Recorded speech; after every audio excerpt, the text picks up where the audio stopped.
నిత్యం వేలాది మంది అయ్యప్ప స్వామి భక్తులతో రద్దీగా ఉండే శబరిమలలో భారీగా పేలుడు పదార్థాలు దొరకడం సంచలనంగా మారింది.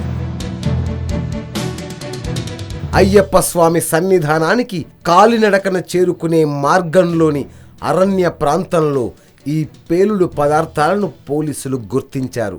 పేలుడు పదార్థాల బరువు సుమారు 360 కిలోలు. కేరళ పోలీసులు, సెంట్రల్ ఫోర్సెస్ సంయుక్తంగా జరిపిన ఆపరేషన్లో పేలుడు పదార్థాలు బయటపడ్డాయి.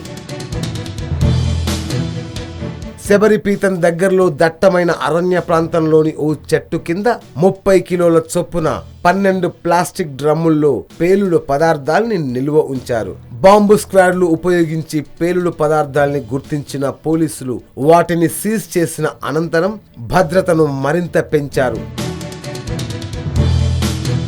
పేలుడు పదార్థాలు బయటపడడంపై పోలీసులు ఉగ్రవాద కోణంలో విచారణ చేపట్టారు.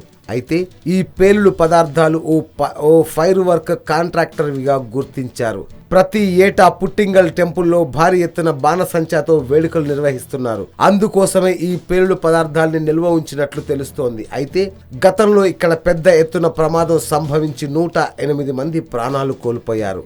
ఈ నేపథ్యంలో ఫారెస్ట్ డిపార్ట్మెంట్ బాణసంచాను పూర్తిగా నిషేధించింది.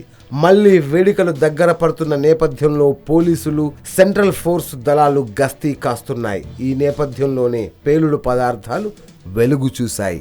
Yo-yo news, Hyderabad.